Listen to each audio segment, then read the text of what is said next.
the best in the world, Goldberg! You're listening to the Pittsburgh Piledriver. What the hell is that? Podcast.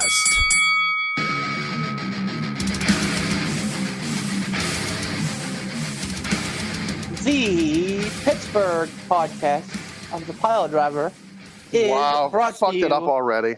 You know, I hate you. I hate you. I hate you. You know, you're not helping things.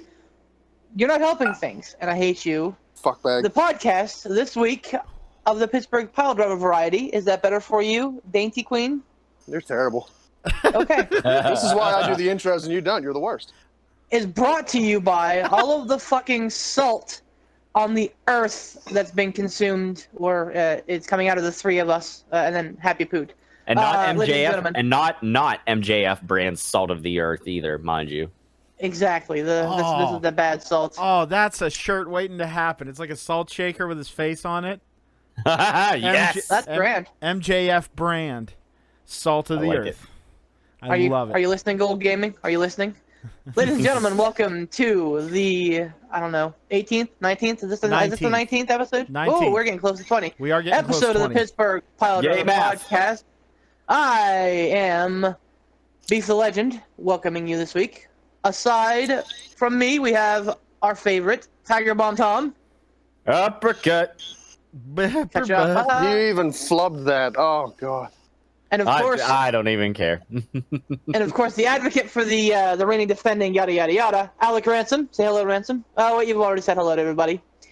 And Mr. Put the Bard. I would prefer my proper intro from my advocate, who you woefully Jeez, oh, man. disrespected. Woefully disrespected. Who let this dingus talk on this show? I don't know, but This is the worst ever. will you You're please? welcome. Hi, everybody. Welcome to the very first episode of the Pile Drive Pittsburgh Popcast. I would like to introduce myself. I Ransom Alec. I am advocate, the of, the defending, Poot, the reigning, the undisputed, of the world, Chooserweight, the Bard, Bay. Oh God, I can right. see his face right now. Just brrr. Oh, God. Alright. This is clearly the worst that's this ever is, been. This intro's getting off to a. This is getting off to a rocky start. This is like watching Fucking Vince Gilbert. McMahon rewrite this episode or something? It's like watching Gilbert in a mirror match. He literally just handed me the script. I don't know if you guys got it. So I did wait, not. was it revision 1.1 or 1.9? 1 point deuce. Oh, damn it, we're going with that one? Fuck. All right, well, no, welcome to the P3 podcast. How are you idiots doing? What's going on? Just don't try to recover. It's not going to work. I'm not Salty. recovering. I'm moving on. This Salty. is Yeah, just, I think my opening kind of says it for me. I'm not doing well, Pooter. It's been a shitty fucking week. Fucking somebody get fucking, the ambulance on standby. He's stroking out. fucking Steelers lost. That's Jesus. never a good fucking way to start the week. Fucking Antonio Brown sides with the Patriots. That's even worse. Who cares? I'm okay with all that. Baron Corbin won last night, so you know. Yeah. And Oh. and then Whoa, breaking somebody's happy. Yeah, yeah. breaking Because I breaking told you so. breaking fucking news. Shane McMahon is now all of a sudden in the King of the Ring tournament. So yeah. Oh. Wait, It's been what? a lousy Excuse me? fucking week. Wait, excuse me? I Yeah, can't you wait for him fucking to heard win. me. Yeah. He's gonna face Chad Gable tonight. So Well, Yeah. sorry, Tom. There goes your pick for King of the Ring. It's not going to be Corbin after all. It's going to be Shane O'Mac. No. All right. No, it'll be Corbin and Gable in the finals, and Corbin will come out on top. I'm loading up Google right now. I'm gonna keep an eye on live results. Hang on. When did Chad Gable all of a sudden become a main Relevant? event anybody? Well, I mean, to Yeah. be fair, he's always ready, willing, and Gable. The last time I heard anything about him, he was freaking tag teaming with who? Bobby Roode? No. Sheldon Benjamin. Sheldon Benjamin? I can't even tell Well, anymore. Random ass I tag mean- partners for him. the word is that Vince rewrote the SmackDown script like at the 11th hour last week. Everybody assumed it was going to be Ali versus Andrade in the semifinals, and all of a sudden it's Elias and Gable. So they have no fucking clue what they're doing week to week. This could have been something so special, and they're completely. It feels like this weird, hokey, slapped together afterthought. King of the Ring was always one of my favorite pay-per-views. I don't know about you guys. Indeed. King of the Ring made some excellent up-and-coming stars. Like, it really did. Like, look at all the people who've been King of the Ring. A lot of those people have gone on to be main event big shots. I know, and even some people didn't, though. Like Stone Cold, he didn't really, Yeah, or Triple H, they were just afterthoughts. Or Right. or Bret the Hitman Hart, you know. But luckily Well, in speaking the of annals, and luckily in the annals of history, we have guys like King Mabel and King Billy Gunn to tide us over to remember what the King of the Ring is all about. Don't Lord, I forget about forgot King Billy Gunn. Booker. Well, look, I hated Look the out. King Booker gimmick because he annoyed the shit out of me. Like, every time he came on TV, I really wanted to jump through my screen and stab him in the mouth. Someone, You know, when I think back on that, though, that's exactly what he wanted people to do. Yeah. Like, he wanted to elicit that hate, and I hated him. And I never turned my TV off when he came on. I sat there and I hated him. Every single time his stupid crowned head showed up on there, I hated it, but I never changed the channel. that's good. Fucking Booker T is a genius. That's good heel heat. Also, someone just tweeted, Yes. Chad Gable's new gimmick is sad guy who would really like it if everyone stopped with the short jokes. Yeah. Hey, and speaking of turning off my TV, guess what I did the minute? So, as if people don't know, I am a huge football fan. No. Huge anything really. What? So like for me to sit there and watch, I know, right? For me to sit there and watch Raw last night over 2 NFL games was kind of a big deal. The minute that fucking Corbin won, I said, nope, fuck this, and I sure went right over to Listen. Monday Night Football. Listen, B. Boy, that'll really show Vince McMahon. Quit fighting it. And Hey, they just lost accept- 400 viewers last night, but 400,000 viewers last night. Sorry, go ahead, Tom. Just Say what?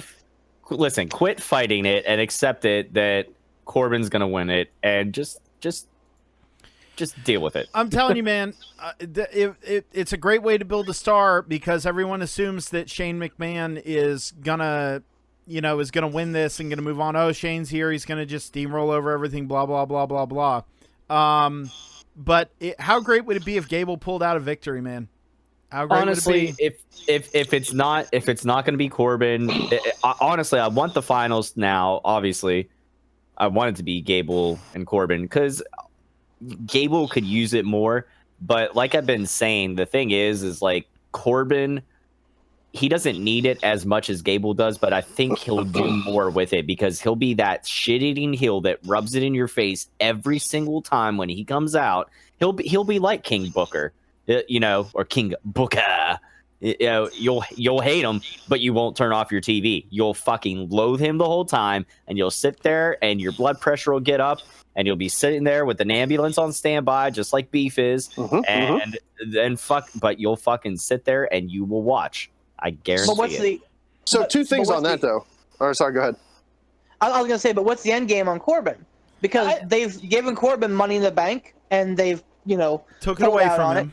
They've given him main event opportunities and didn't pull the trigger. Like, what's the point of making this guy King of the Ring if you're just gonna, get cold feet with him again? Because I think it basically makes him a utility heel. You can insert him anywhere because, like Tom said, of that kind of, he feels like he can go anywhere, do anything as he pleases because he's King of the Ring. So literally, if you wanted an out or to keep someone strong in a match or a feud or whatever, you could throw him in there to eat the pin or throw him in there to mix anything up. They're basically making him a wild card. Wild card. Yeah. Anyways, All right, so look, two things on that. Oh, go ahead. Never mind. Go ahead. No, I was gonna say thank the sponsors sort of thing, but do your thing first. Yeah, just real quick here on this King of the Ring subject. Two things on that. As much as like the whole like what if with Corbin, I can't unless they have something really cooking with Gable. Why what does it do for him? Not for him, because it would do a lot. But like, why Gable though? Since American Alpha, he's been a tag team nobody. Like since American Alpha, he's done nothing. Gable so and unless Rude, they're planning, unless they're planning some sort of like, okay, we're gonna really push Gable here. It's gonna be a waste to give it to him, because he'll win it, be a singles wrestler for a month, and then go back to tag team whereabouts. Like, who cares? And then 2, when was the last time there was a face King of the Ring? I'm not saying that sarcastically. I can't remember. Like, the King of the Rings that I remember in my brain have all been, or most of them have been heels, at least in the recent past. I can't think of the last time a face. Barrett, Sheamus, Regal, and that's as far back as my memory goes. But those 3 were very, very much heels, and they honestly was Barrett a heel at that point? Oh yeah. And Okay. as I recall, they beat some pretty strong faces. At least William Regal, he beat CM Punk like during Punk's like crazy ascension to the top. So that's true. I don't know, so man. I see it in Corbin though, because he's the bigger star. Gable's a who cares kind of guy. So unless they're really planning on and running with him, like I don't know. I'm just not feeling it. I mean, there were what this tournament started with 16 people or 32. I don't even remember anymore. I think it's 16, right? I don't know. But I think 16. Yeah. Shane's in it now, so that's 17. Yeah, well, so you have people like Samoa Joe, Ricochet, Cedric Alexander, Drew McIntyre, Cesaro, Ali, Buddy Murphy, Andrade. All of these guys could have used, I think, and would have been a better candidate than either of the 3 people that we have left. That's all I'm saying. I agree. Like, ideally in the let me look up who was in the King of the Ring this year. Hey, while you're doing Kevin that, Owens. While you're doing that, why don't we go with what Tom was going to say? And Beef, Poot's going to do some research. You do some mouthpiece here and thank some people. Oh yeah, okay. Jeez. I will certainly put aside the salt for that. We definitely want to thank our sponsors that we have graciously that have been backing us from the beginning. I'll say it. They've both been they both had our back since the beginning. Definitely Sean Tischler and all the work that he's put in working with IWC for their Clearfield X event coming up on October the 12th. Just announced, by the way, and I'm super excited about this, Kato is returning to the central Pennsylvania area for a match. Yes, sir. Yes. So these 2 will get to see Kato doing what Kato does best, I'm sure. Hooray. Hooray indeed. So we're excited for Clearfield X. Get your tickets from Sean. Limited tickets available, especially for the VIP and the ringside stuff. And you definitely want to be ringside for that kind of thing. So hit him up for that. And then obviously the man on the podcast, as it were, Mr. Tiger. Uppercut. Bomb Tom and his fantastic world. Fantastic. I guess what's the world? Over at the Casual Gaming Dad on Facebook. It's a world of its own, yeah. Dude, legit. It is. Legit. Are you okay? Like, I'm fine. I'm just, I like I said, man. The gears have been ground, and I am I'm just kind of spinning my tires. But I think he's having a stroke. We're so thankful to have Tom here with everything he does for us, and especially everything he does on the Casual Gaming Dad's Corner on Facebook. He does a lot of stuff. Shout out to Gold Gaming. Yeah, 100%. definitely. Yeah, and ultimately, filling in permanently, or not even because I'm here now, but like once Beef finally does have that stroke, I'm ready to pick up the reins there. So we're good. The Roman Reigns. Tom. And on that note, yeah. Here were all the contestants in this year's King of the Ring. You had Cesaro, Samoa Joe, Ricochet, Drew McIntyre, Cedric Alexander, Sami Zayn, The Miz, Baron Corbin, Kevin Owens, Elias, Ali, Buddy Murphy, Chad Gable, Shelton Benjamin, Apollo Crews, and Andrade. Yeah. So that was I mean, the lineup there. Who would you have liked to see be either at this point in the semifinals or going into the finals of the King of the Ring? Beef Go, you're terrible. Okay. Honestly, I think the guy who really deserved it was Kevin Owens. I mean, he was pulling some serious, like, fucking draws there. He's getting a lot of the nice rub from taking out the boss, Shane O'Mac. So, there's a fair comparison to Austin being made. Like, why not, complete that fucking, like, transformation and have him at least go to the finals of King of the Ring? And then if you want to screw him there, that's fine. But, I mean, to screw him in the first round makes zero sense to me, and it has zero long-term thinking. Tom, what about you? Honestly, I wouldn't have mind seeing Elias going. I want to see. I feel like with the King of the Ring, it does more for a heel whenever they win it than it does a face. Just in my own personal opinion, but I would have liked to seen our own Pittsburgh boy there, Elias, go. I don't know why he's being replaced by Shane. He's quote unquote injured, or I don't know if it's legit. Yeah, I think I read somewhere that's a legit ankle injury. Sorry, Okay. Tom. Okay, no, that's fine. Because I know you brought it up in the chat earlier, and you said quote unquote injured, and I was like, okay. But yeah, Elias could have been one. Honestly, and if they were gonna give it to a face, honestly, Apollo Crews.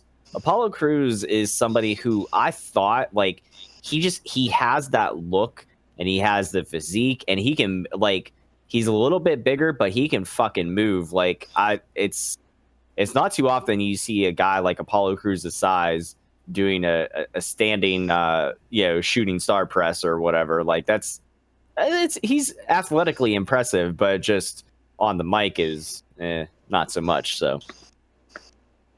Ransom, what about you? I have two. I would have liked to have seen Elias. I don't know what they're doing with him.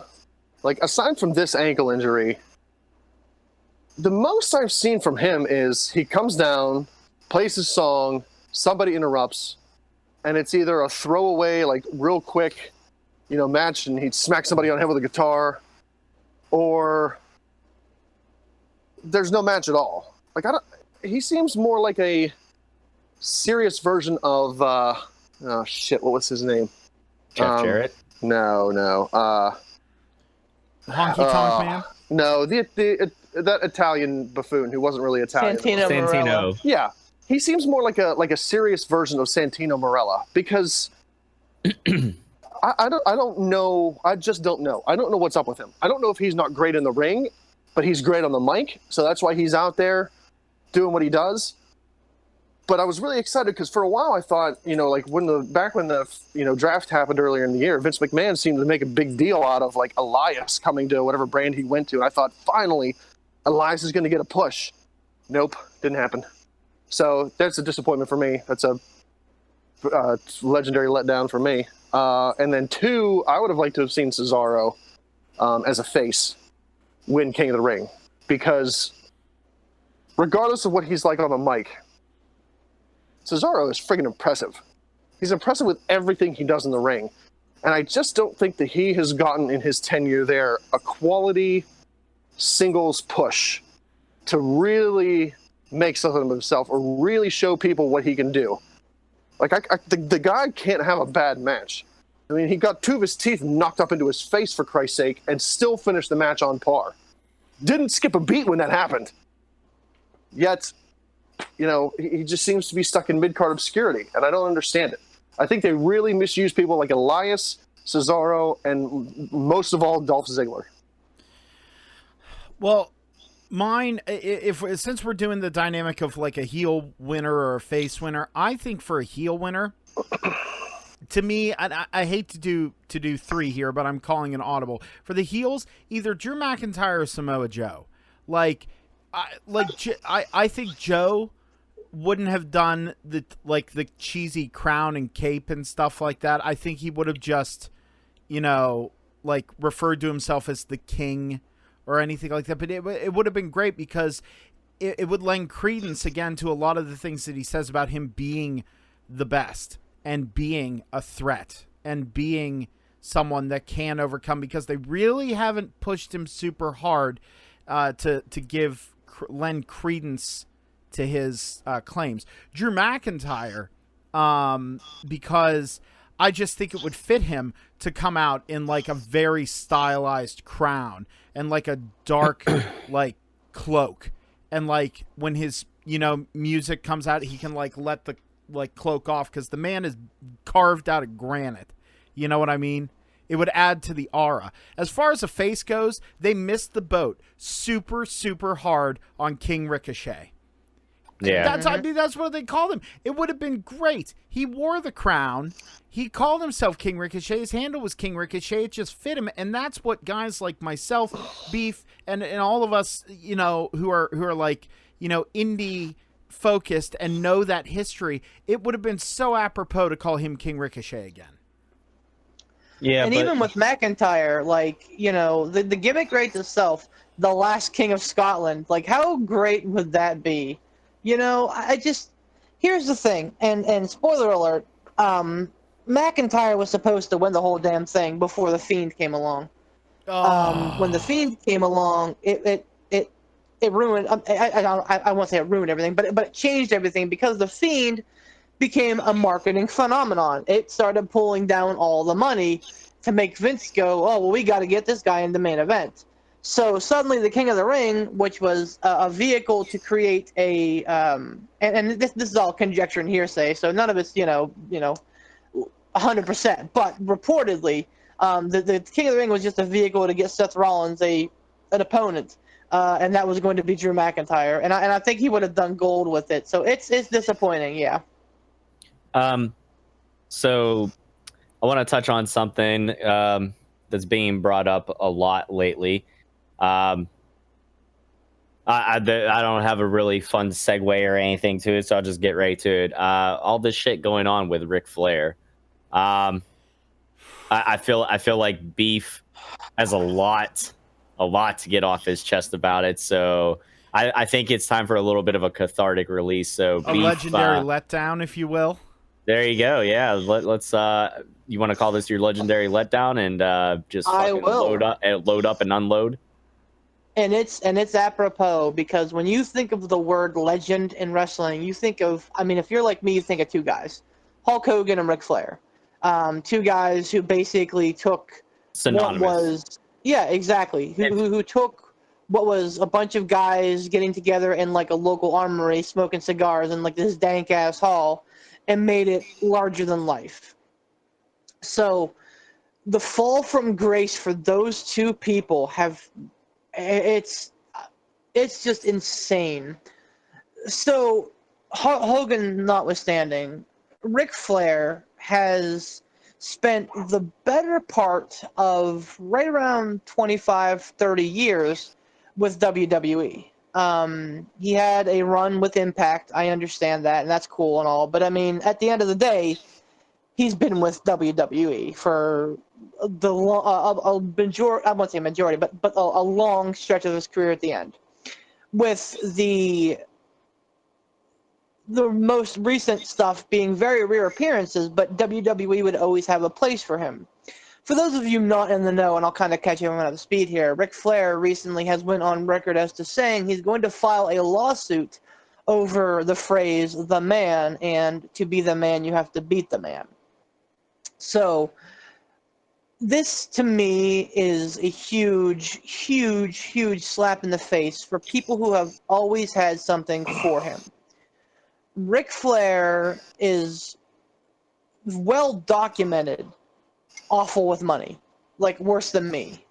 He is well documented awful with women too, and those two things kind of go hand in hand here.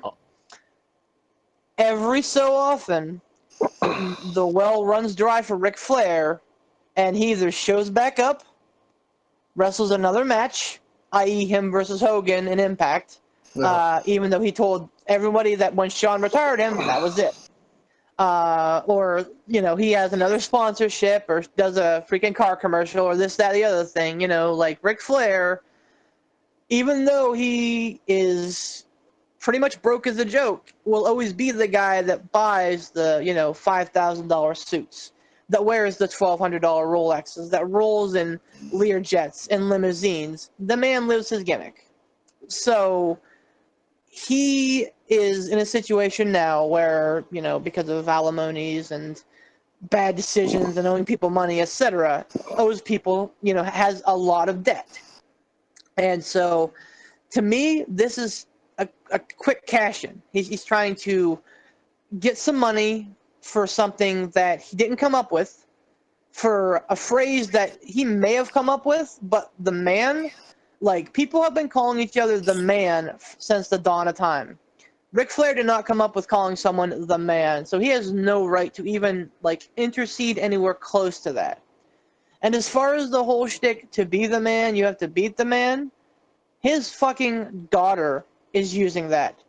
So right now, not only is he spitting in the face of the man who pretty much has always guaranteed him a spot with Triple H, and a guy who pretty much lifts him up on a fucking pedestal.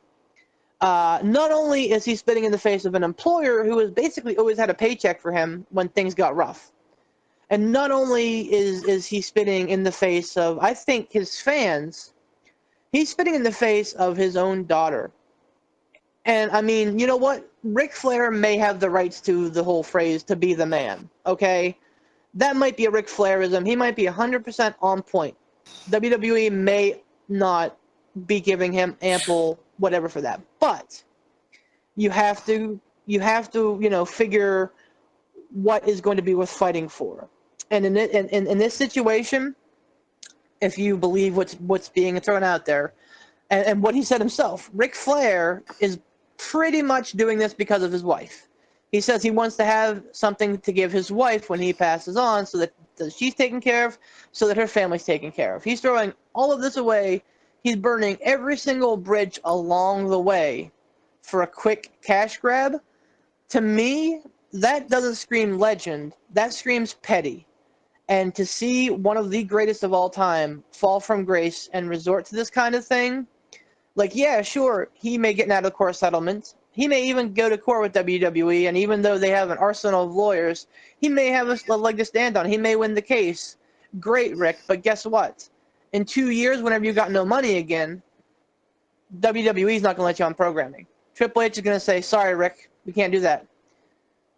When Charlotte goes on to have an amazing career, you're not going to be any part of that. So it's just, it's petty, it's disappointing, and he's listening to all the wrong people at this point.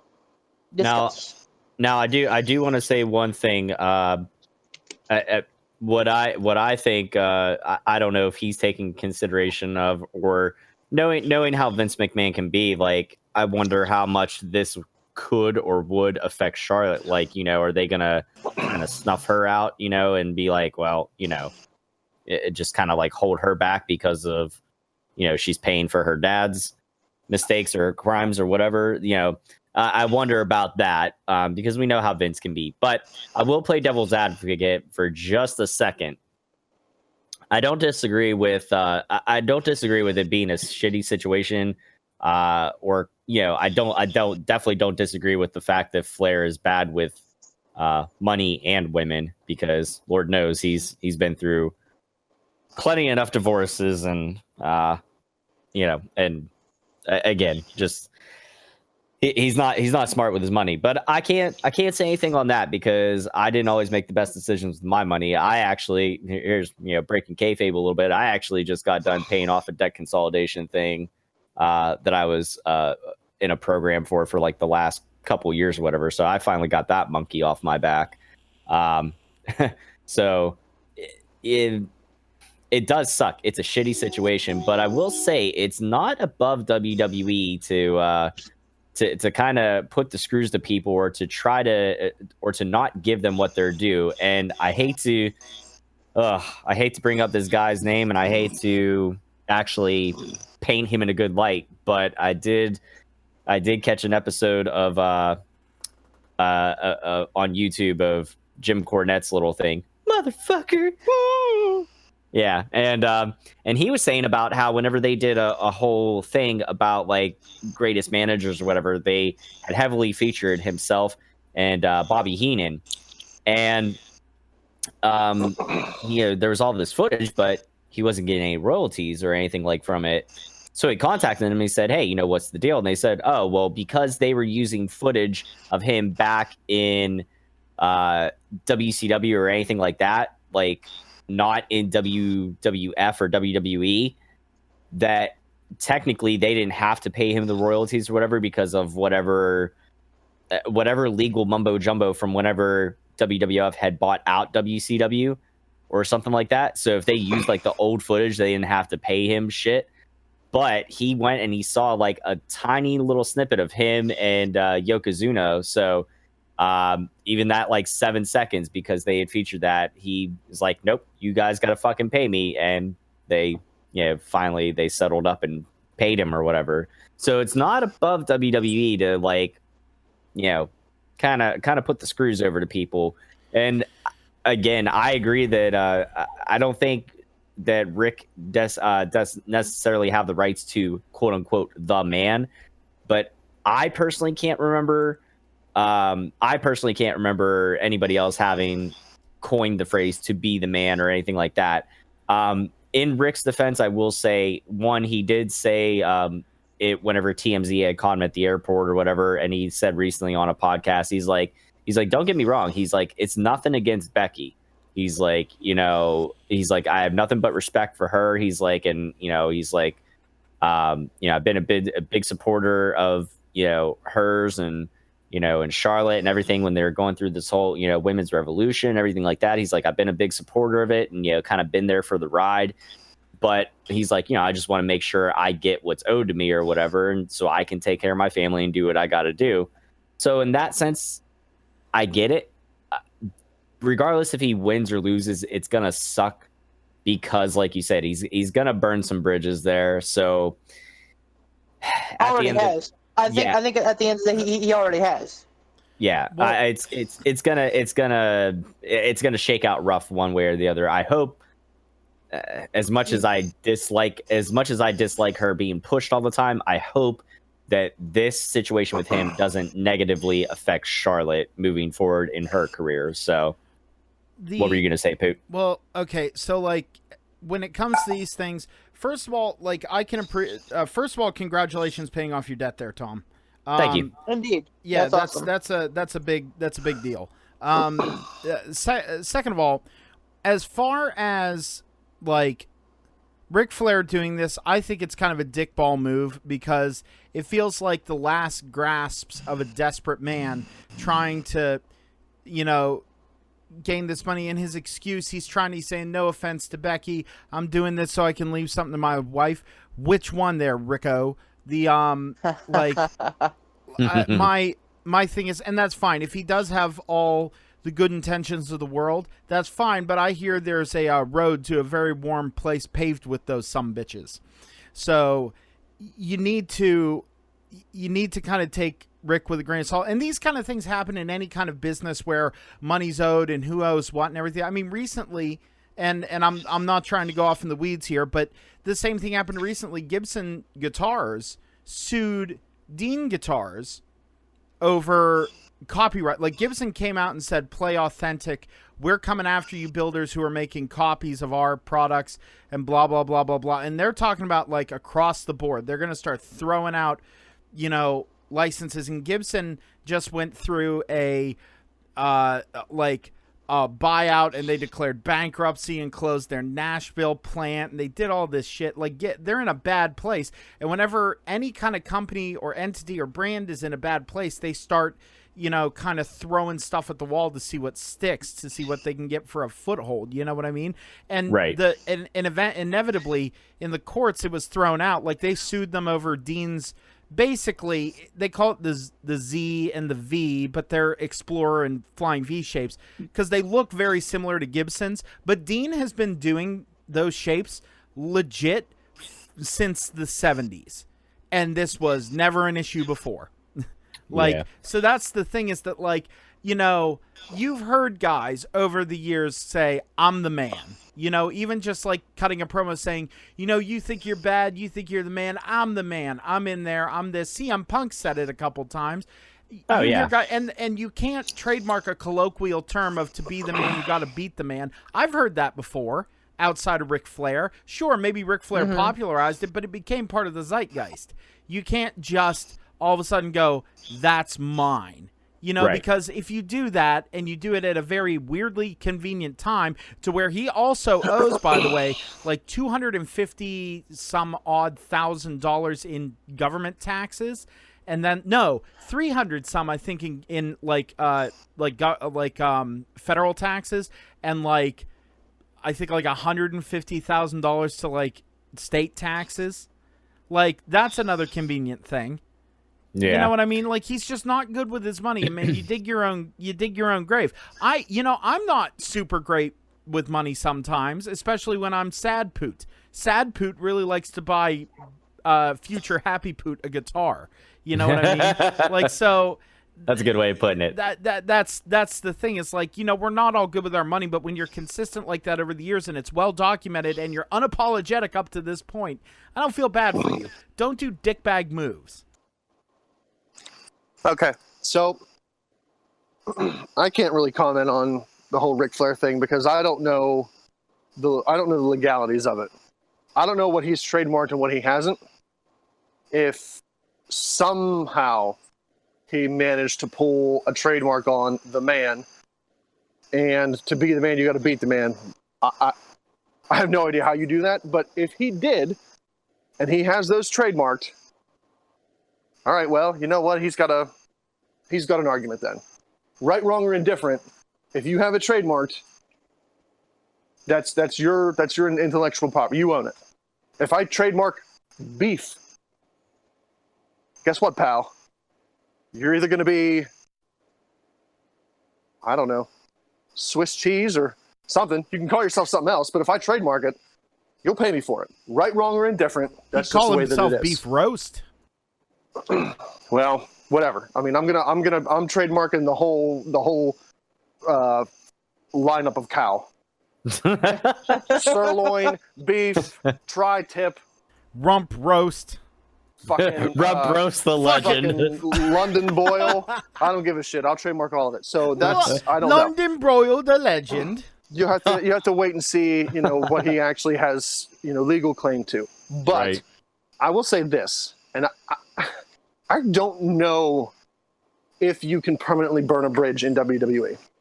Sure, it's crappy now. Feelings might be hurt. People might be angry. But there's always a way back. Always. Always a way back. Look at Hulk Hogan. Fucking Hulk Hogan testified against WWE and Vince McMahon in the steroid trial. This wasn't just like a law. This was a federal government lawsuit that was brought against Vince and the WWE for steroids. So it wasn't just Hogan going after them for a little bit of money or for a paycheck or whatnot, or, you know, because somebody said brother on TV and he was like, oh, I don't think so, brother dude. Like he testified against that company in a federal trial. That's a good And that point. was a long time ago. And look how much he's been. They gave him the damn belt. It was before WCW when he testified against them. He was back. He was a tag team champion. He was the undisputed champion. He's been back several times in the WWE since he testified in open court against Vince McMahon in WWE. So who knows if Rick's going to last that long? He doesn't look well. But at the end of the day, unless you're Macho Man for some reason that we will never, ever know, there's always a way back. We know. We know why there's Vince doesn't speculation. want the Macho Man. Yeah, I was gonna say. Yeah, or, well, one, because he's dead. Yeah. That notwithstanding, but Well, that I was and- gonna say that and I mean I don't know. Obviously, yeah, he's also dead. But look at Benoit. I don't think they'll ever lift the blacklist. I don't think they'll ever lift the blacklist off of him. But you do bring up a very good point because I mean the shit with Hogan, you know, the shit with Hart, you know, again, Warrior. You know, and to Warrior's go a back big to one. it, Benoit might be blacklisted, but every single one of his matches that he ever had in WWE is on the network. They might True. not list his name in there, but you can fucking watch them. true. Well, so here's and you bring up a wonderful point, Ransom, that, you know, money talks, and especially with Vince and Shane McMahon's pulling out the stupid fucking trophy on TV. Sorry. I'm trying to keep my eye on SmackDown to see what happens here, because so things might get a little bit more salty before we're done here. Sweet. But you make a wonderful point. I've got Bleacher pulled up as well, Beef. So money talks. So if Vince McMahon thinks that Ric Flair is going to get him a buck, but I just like, to me, it's not about Vince. It's about Triple H, a guy who has absolutely had Ric Flair's back forever. Like, to me, I think that Triple H views this as kind of indignant and betrayal. Very, it's a betrayal. sad. It is. And Charlotte's the big one, because like Tom said, this could very well trickle down. You never know what Vince McMahon's mood's going to be. He could say, that fucking Raisin wants to sue me, fine. You know, we'll fucking bury his daughter, you know, have her go out there and lose the fucking listen, I'm not that malicious. I'd never do something like that. You shut your mouth, you're fired. It's a fair speculation, but it's very doubtful, because Charlotte will bring the ratings, Charlotte will bring the money, and no matter how much of a pain in the neck Rick is being, like, Rick isn't going to cost the company. It's not going to hurt the company money-wise. Whatever the outcome is, it's not going to hurt them. Yeah. Because he's not. He can't win it. It's not going to hurt him. Flair should be doing. Charlotte's not going to fucking guy. Good. Charlotte's not going to get buried because she's too far on top. They're too far invested, and she makes them too much ratings and too much money for them to just go, nope, Rick fucked it. You're done. Buried. Back to NXT. Yeah, that's a good point. Anything else before we wrap this point up? Because I feel like we kind of... The one thing I will say is that the one leg I think Rick has the leg to stand on is the name Flair. Because obviously that's not his actual name, and he did own it before coming to WWE. Now, and they use it as Charlotte's last name, Charlotte Flair. So if he wanted to be real fucking petty, he could go that route. So I don't know why he's choosing this hill to die on. Well, give it time. If he loses this one, he may very well go after the name Flair. You never know. Like I said, the actions of a desperate man. Yeah. Yep. Speaking of the actions of a desperate man, well, no, that's not even a good segue. Speaking of the actions of a man that's had a little bit too much of the bubbly. The bubbly. The bubbly. So it's kind of more or less come out, as we had speculated, whether or not the whole Chris Jericho losing the AEW world title, if it was a work or not. It's kind of more or less come out that it is a work. I just want to get your guys' thoughts real quick on if they would have actually been able to keep it under wraps, because I think it was more so it was the police department that ended up posting a photo and then they took stuff down, which I got to say, to Jericho's credit, when he made the videos, both it kind of seemed a little bit suspicious when he made the video inside his little hot tub when he did not have the title, but he's in there with his scarf, and it felt like he was cutting a promo. Then he gets the title back, and you could tell by that point, like, that it's definitely had to be a work with just the way that he cut the promo and the way he's talking. He's like the police department taking photos, then deleting them, then taking them, putting them down, and he hit all the marks, and he's going to ride this to be the a little bit of the bubbly thing for a while. But I want to get your guys' thoughts on who do you think it was going to be Cody that they would have had, like, show up with the title, like, aha, here's your title, but you got to fight me for it or something like that, or whatever angle they were going to do. Do you think it was going to be Cody, or do you think it was going to be somebody else that they were going to have that would have, quote unquote, have taken Jericho's belt? What do you think, Poop? First of all, when I watched it with Jericho sitting in the hot tub, I really legit was sitting there and I'm going, okay, he's keeping kayfabe. Like, I was like, we'll give him the benefit of the doubt. Because to me, it's like, oh, what a coincidence. This got stolen. This got left. I'm like, Jericho, of literally anybody in the world, is not that irresponsible. He's not. I mean, mistakes happen, but like, give me an actual break. But I was like, give him the benefit of the doubt. He's keeping kayfabe. Maybe this is just like the whole thing. He's not worried.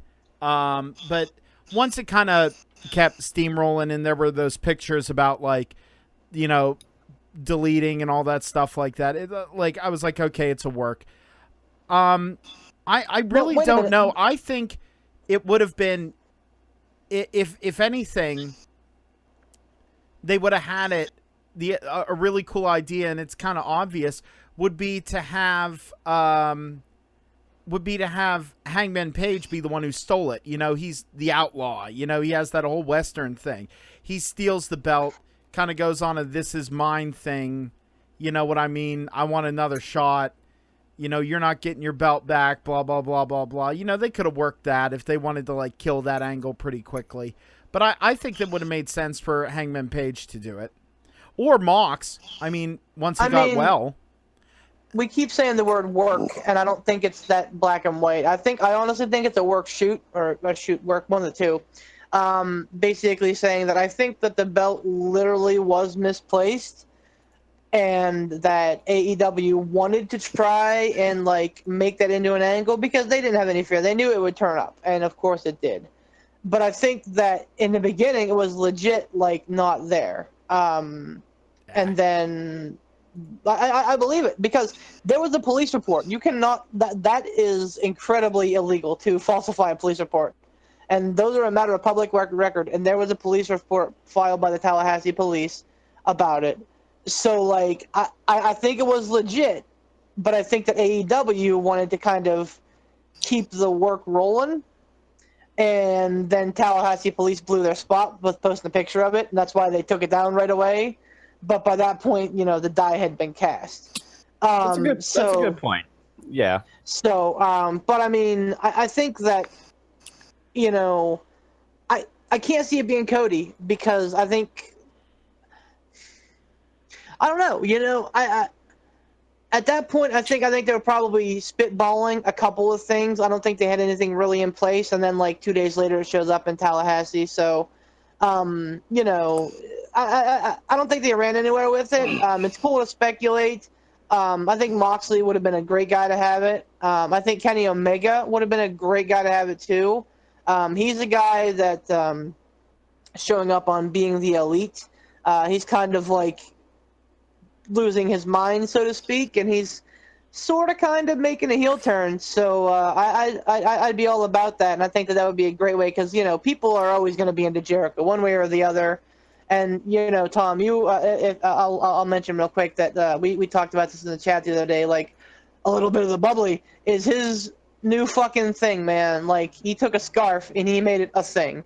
He took a list, a literal piece of paper on a fucking clipboard and made it a thing. He made the word "it" a thing. It a thing. This is his new thing, a little bit of the bubbly, and it's already caught wildfire. So I mean, God bless Chris Jericho. I have. God bless Chris Jericho for everything he has ever done for wrestling because he's an amazing, amazing individual. Oh, absolutely. I 100% agree. What are your thoughts there, Ransom? If you have anything to add to that. You know, I want to echo what Beef said about, my God, say what you will about maybe Jericho slowing down a bit and not being as great as he was whenever he was, you know, the first ever undisputed champion. Sure, you could, you know, probably nitpick Jericho's in-ring work now as compared to then. But, I mean, he's aged. Give him a break. Right. I was going to say, that's a natural process. Though, oh, yeah. At the same token, though, good Lord, this man is a genius. And I know it's a little bit of a tirade, but I'm going to go on it. You know, if AEW can secure him, even past the point to where he's like, look, I don't want to do this stuff in the ring anymore. You know, my body's starting to hurt a little bit. I'm starting to get the achies. DDP can't help me any further. Even when he decides to go away in ring, AEW needs to secure him as a backstage guy. Like they really do. This dude is a 100% genius. And if you look back to the WCW days with, you know, the man of 4 billion holes or whatever the fuck he was, Lord Almighty, I cannot honestly think of another guy. And everybody, talks about how, much of a genius Vince McMahon and Paul Heyman are, and even Triple H with what he's done with NXT. Yes, they very much are geniuses in the wrestling world. But I really don't know if anybody tops Jericho when it comes to a mind for what is going to work. Because he nails it 100% of the time. He hasn't had one variation of Chris Jericho that's been a flop. They've all been a resounding success. That being said, I don't know what they would have done or who would have taken it. If I'm going to fantasy book something, I'm going to say whenever it happened, maybe, just maybe, there were still talks, and I think I'm a little overly hopeful at this point about CM Punk showing up in AEW. But I'm just thinking how great it would have been. Because, AEW does like to give those little, digs to WWE, especially Cody. He fucking loves it. How great of a dig would it have been to WWE, like when Punk left, quote unquote, the WWE. They gave John Cena the belt, or he won the title or whatever, and then CM Punk came back with the belt. Showed back up. He's got the belt. How great would it have been if that was that was CM Punk's introduction into AEW? He comes in, and he's got the AEW belt. And they can run it as an angle, with him and Jericho and say, look, you call yourself the greatest in the world or the best in the world. I'm the best in the world. I've got the belt. I'm the tag team champions. Maybe, I don't know. That's fantasy booking. That's, something that would have made me mark out like a stupid little girl, like, the best in the world. Yep. Like I would have been, I would have been a stupid, nerdy little girl. Whenever I saw that. We all would have. I think I said it last week where I said how great would it be if CM Punk sent out a tweet with it like sitting in his fridge, Yeah. Like that would have been like the absolute best. And you never know. I still think that the AEW has some has some things up their sleeve for the premiere. I hope they do anyway, because I think NXT is going to bring it real hard. But yeah. Oh, they will. They have to. Yeah. Speaking of which, I obviously we don't know for sure yet if do we have a set date for a title match between Roderick Strong and Velveteen, or they're just still kind of building the angle? Well, I mean, NXT is tomorrow night. We are recording on Tuesday night, so I bet that it's going to be announced for next week. Okay, for the debut. That's what I was gonna ask.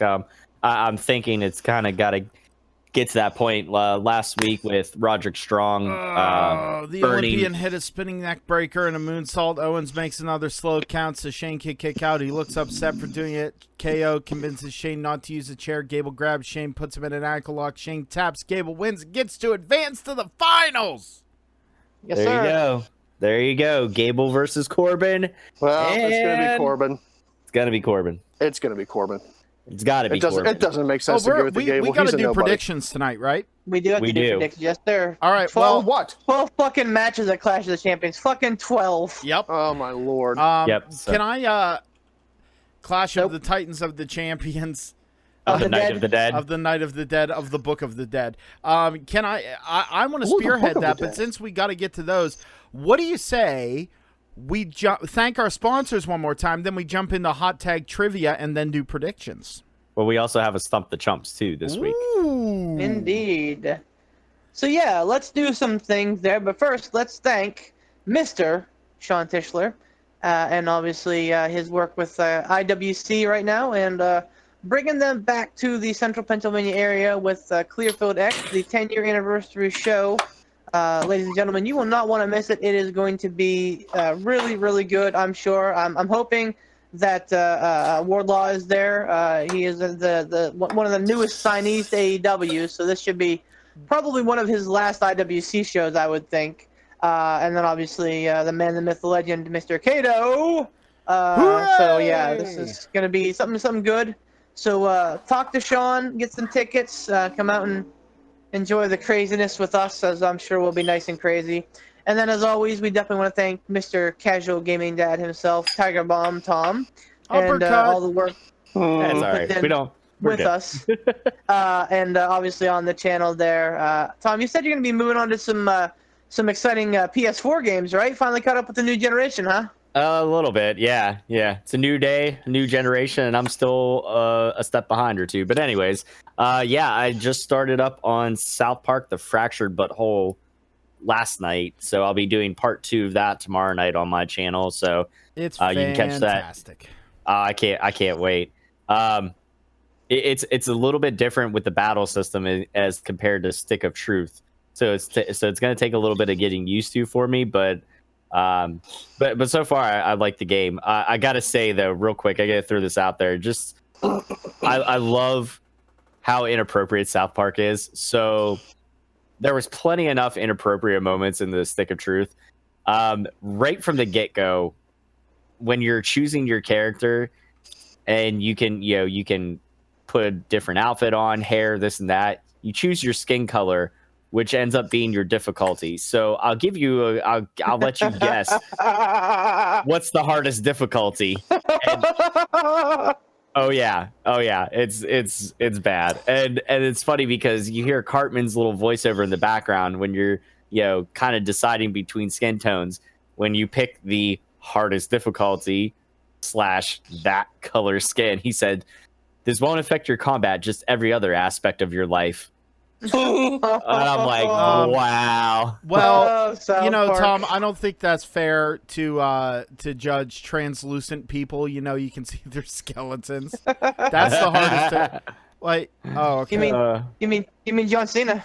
Oh yeah, John Cena difficulty. You can't see your character the entire game. I'll play it blind. But no, I'll be playing that game on the late night. It's on my channel.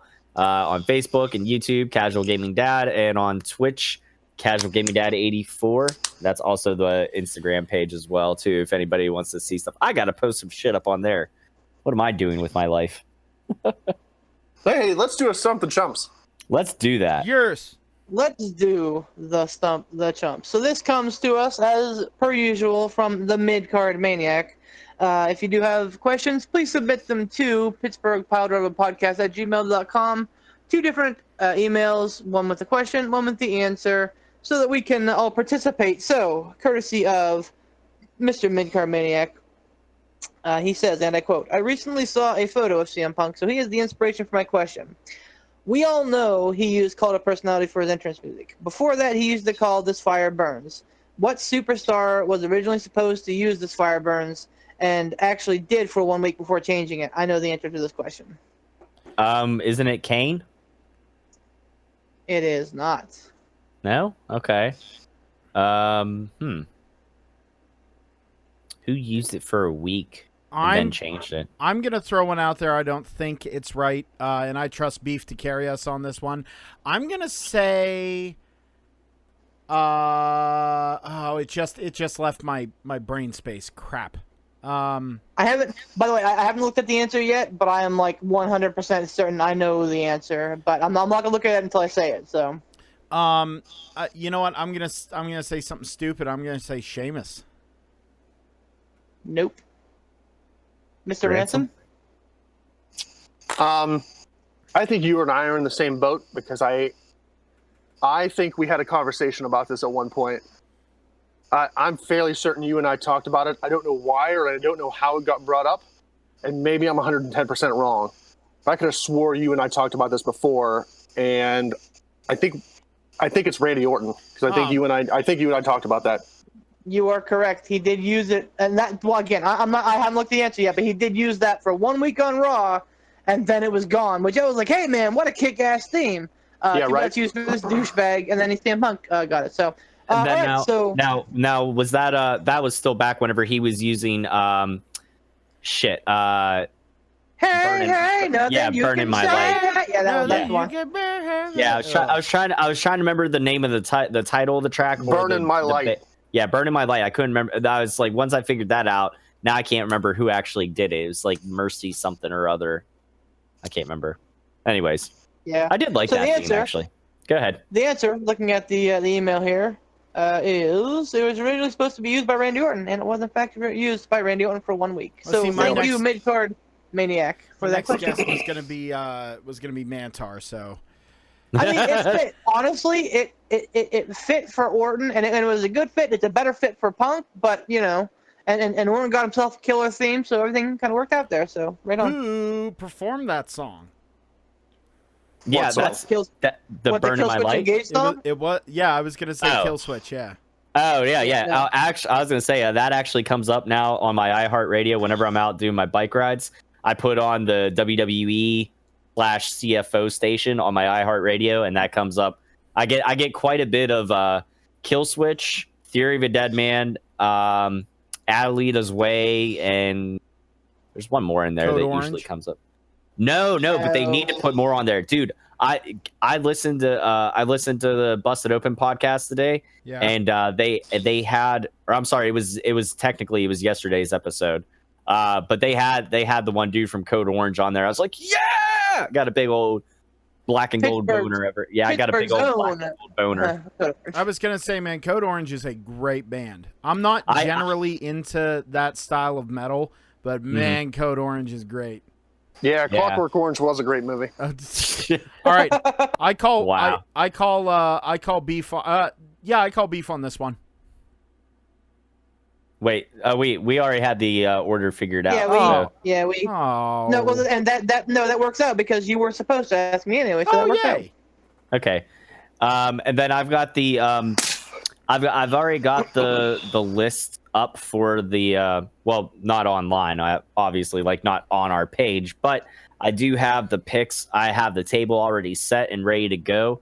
And if you want me to, I can add in. I don't know if you want to add in the King of the Ring thing as like a prop bet or anything, but Well, I mean, that's a match, so yeah, it's a match. Is that going to happen at Night of the Champions? King of the Ring, yeah. Okay, I wasn't sure when Flash of the Night fuck of they the were. Dead of the Champions. Yep. Yeah, I wasn't sure when they were doing that match. So Yeah, so let's knock out some hot tag trivia here, and then we can move on to the stuff. Who cool. wants to lead off with hot tag? I will. Sounds good. Okay. All right. All right, so Beef, we've been talking a lot about King of the Ring, and we said it was one of our favorites and how they're completely botching the dicks out of this. But if Gable wins, I'll be kind of happy. First of all, we're actually going to... Gable. Nah. Gable. All right. So thinking back to previous King of the Rings, we're going to be talking about one of the earliest ones, 1995. Okay, this would be the third King of the Ring. I would like you to tell me the contestants for King of the Ring that year. Good lord. I'd like you to tell me who won and who he defeated to become King of the Ring that year. Wait, so are you looking for all 8/16 people in the tournament? 10, 12, 14, all 16. You'll never get that. I will not give you any of those. All right, that's cool. I will, however, give you the finals and the winner. That was the. By the way, Poot the Board, I love you, so thank you. No, I wanted. I love you too, buddy. But the that first one that give me all of the contestants in King of the Ring that year, that was definitely a reach. I was like, oh, let's see if he knows it. But give me the winner and give me the superstars he defeated in the bracket. Oh, okay. In order. I'm actually struggling with who the third one was. I know that Brett won year one. Yep. Owen won year two. Mm-hmm. And then there's a gap between Austin and Triple H, etc. Hold on, because I actually have a question regarding a King of the Ring as well. So I do have a little bit of research in here. Hell. You said it was 1995? Yep. Oh, the silence is palpable. All right. So I think, Beef sounds I like he's on a mission. believe the winner was King Mabel. Okay. Who did he beat?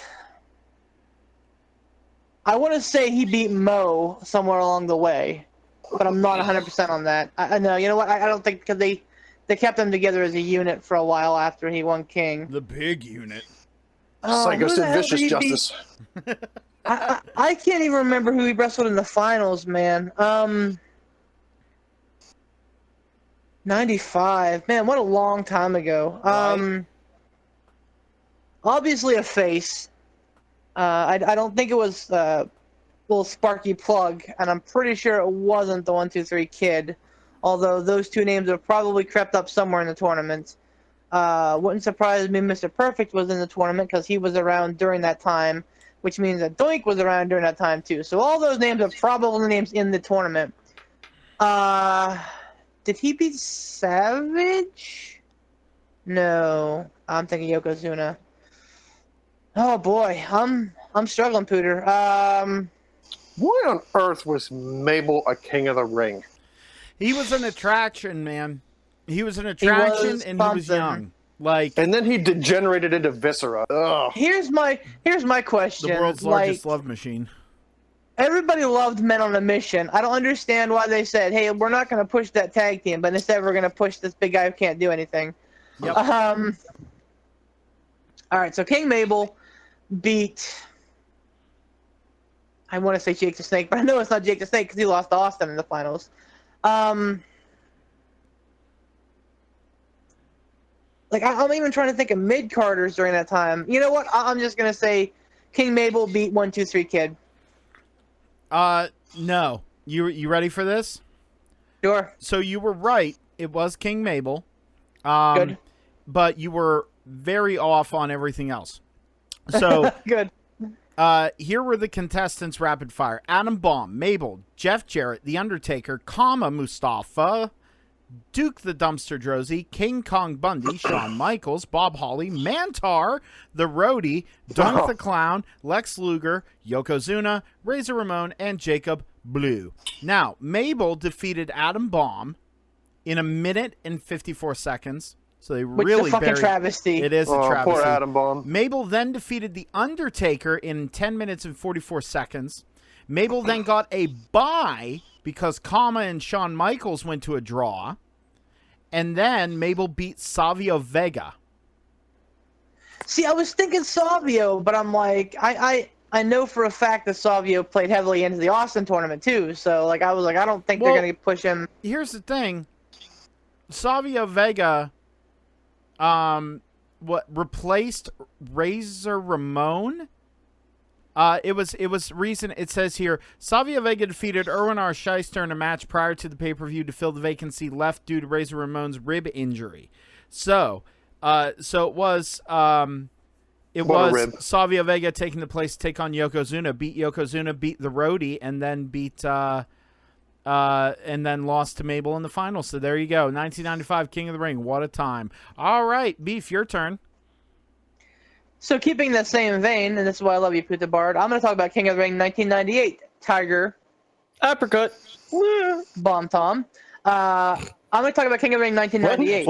What was that like in the background? Okay. So King of the Ring 1998. It was the ghost of Jim Cornette.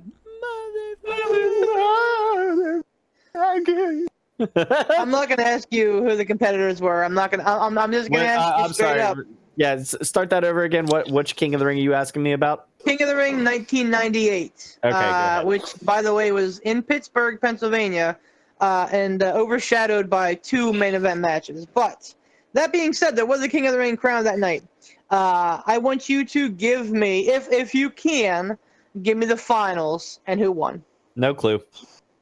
No. Right, I'll do this. I will do this for you. I'll give you the semifinals. I'll give you the last 4. I'm not going to give you who faced who, but I'll give you the last 4.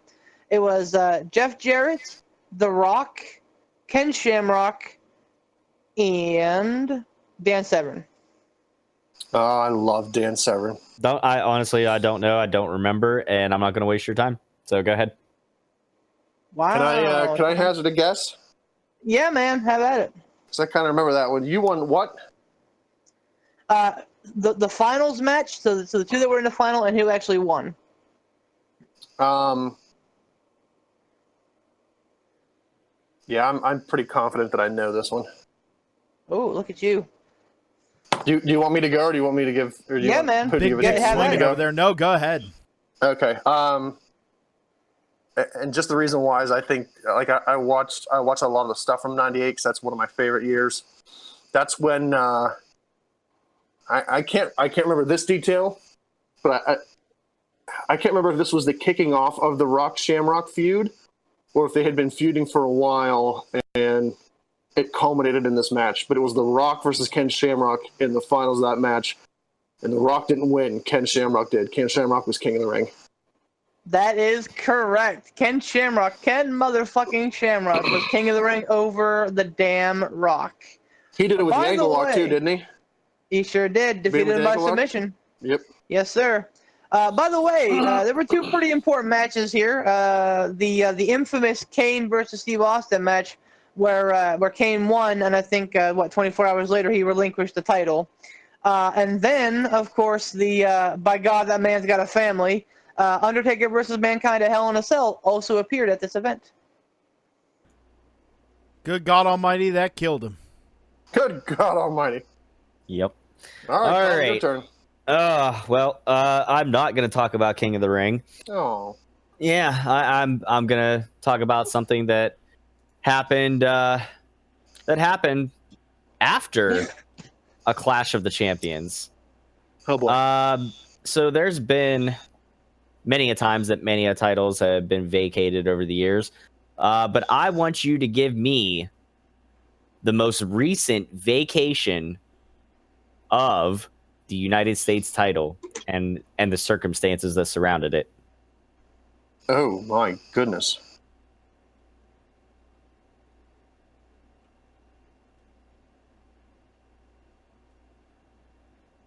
This was when? This was after a Clash of the Night of the Living Dead? Yes, Yeah. This was of the dead. of Of the what? Oh. Of the dead. Of the dead. This happened after a Clash of the Champions Jeez. pay-per-view, but I want you to give me I don't need an exact date, but if you can give me like month and year, that'd be super. Oh, month and year. Yep. Most recent vacated US title incident. Poop on a log. Jeez, oh man.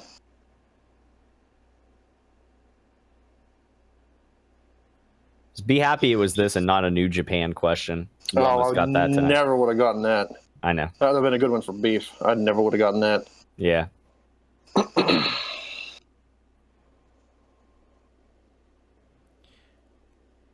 Wait a minute, you're saying this is the most current vacated one?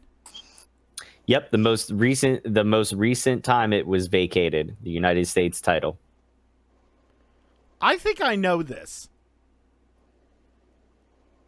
Okay, I need a little help. Can you give me a year? Poot, can you give me a year? Or Tom, No, can you give me the year? That's what I'm asking you. Yeah, I don't know. I don't know what the year is. I might be able to tell you who vacated it, but I can't. Go ahead and we'll go from there. You want me to give him a year? Nope, Okay. because that's part of the answer that I want. Okay.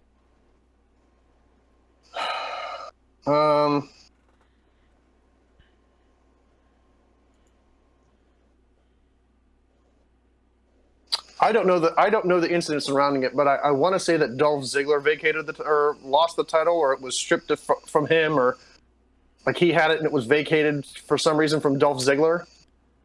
You're pretty much right on the ball with that. Do you know? You can't give me any. You don't have any other idea of the incident surrounding it. No, I don't. I want to say it was Ziggler, and Okay. I don't know. I don't know the year. I don't. Okay. Poot, you want to help him out? 2017. It was You are December. Yep. What was the incident surrounding it?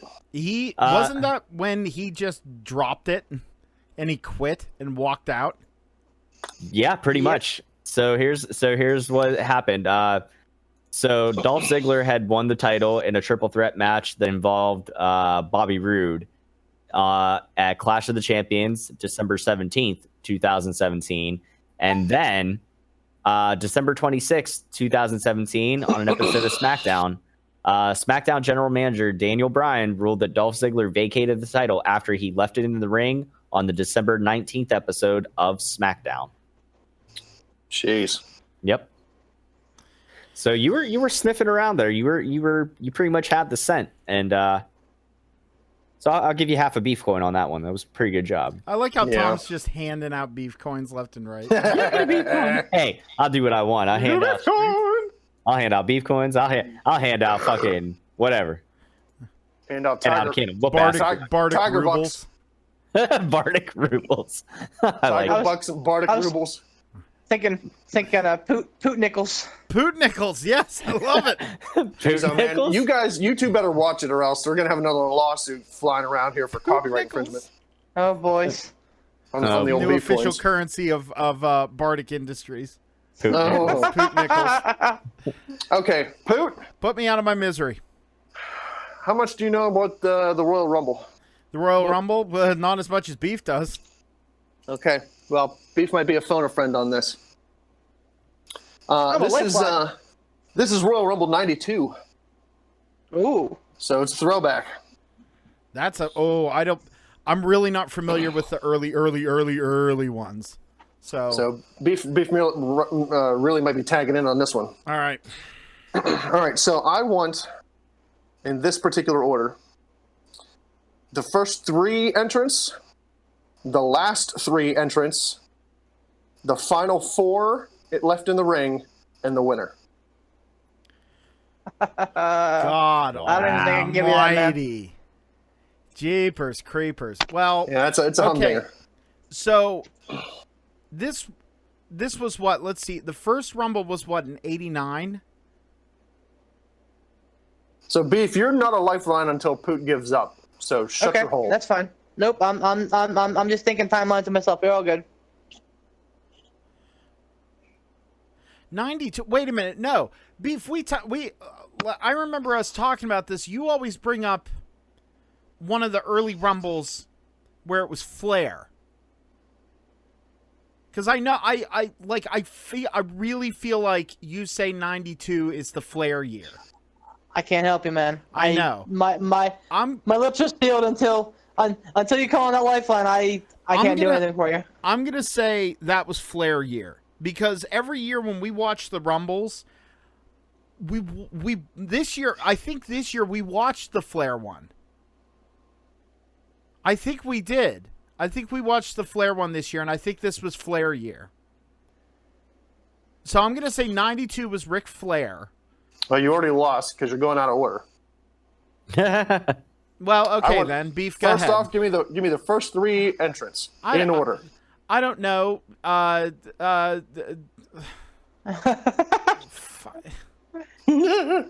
Getting flustered. No, it's because I'm like, well, okay, I already lost, so there's no point. No, you didn't lose. Don't be such a weenie. No,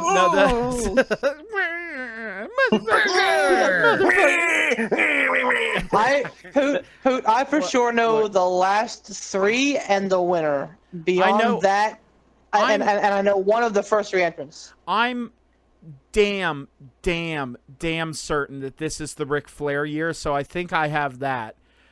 The first 3, I haven't the goddamnedest clue. I'm gonna wait a minute. No, that Flair was one of the longest running ones, wasn't he? Wasn't he one of the first ones in? So Flair, I'm gonna say Flair, Michaels, and I don't know, Jim Duggan as the 3 that were in first. Is that your entrance of 1, 2, and 3? Yeah. Okay. I'm gonna go with the winner is Flair, and the final 3. I don't fuck all know. Hulk Hogan, The Undertaker, and Sid Justice. In that order? Yeah. Beef, you want to help out? I do. So let's start off with the first 3 entrants. He says after sipping his tea and putting it down indignantly, I do. I don't know number 1. I'll tell you that up front. But number 2 was Savage. Number 3 was Flair. And you're looking for the last 3 in the ring. Last three to come in. entrants. So 27 or 28, 29, and 30. 28, 29, 30. I think Hogan was 28. I think Vicious was 30. Or, not Vicious, Justice at that point. So Justice was 30. 29, I don't know. Somebody stupid like fucking Papa Shango or something. And then I think, so what happened was, I think Sid eliminated Hogan. And then it was down to Flair and Sid. Or no. Shit. Was it Sid eliminated Hogan? Or I think, no. Hogan eliminated Sid. And then Sid helped Flair eliminate Hogan. Thus, Flair won the WWF title by eliminating Hulk Hogan. Went on to feud with Macho Man Randy Savage at WrestleMania 8, whereas Hogan and Sid Justice went on to have a match at WrestleMania 8, which was Hogan's quote-unquote retirement match. Tom, any idea? I was just gonna say 92. It sounded like it. I was pretty certain that sounded it was the Flair year, because that seemed like it was around that right time frame. Because I was trying to think back of when the first Rumble was as well. So all right, I pulled it up and Jesus Christ. So you guys were bouncing all around here, but you all got Flair right. Flair was the winner. yeah. So entrant number 1, British Bulldog. Entrant number 2, Ted DiBiase.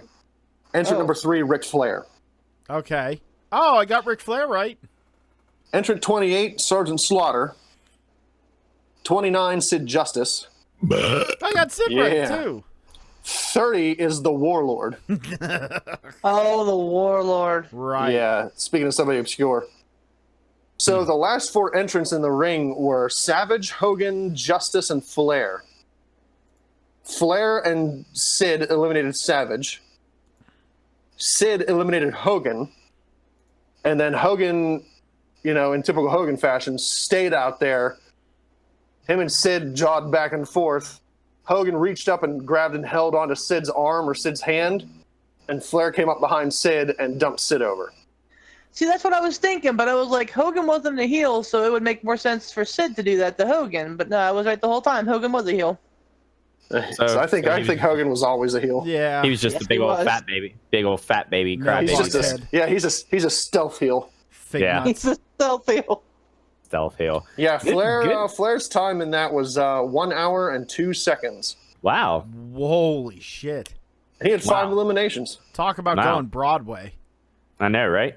All right. Well, now that we got some trivia out of the way, now it's time to test our mental madness against one another and the combats of predictions. Clash now, of the Night before of the we Death do of the this- Champions. Yeah, I was just going to ask Before this. we do this, we need to figure out how we're going to quantify this with the old Cruiserweight title.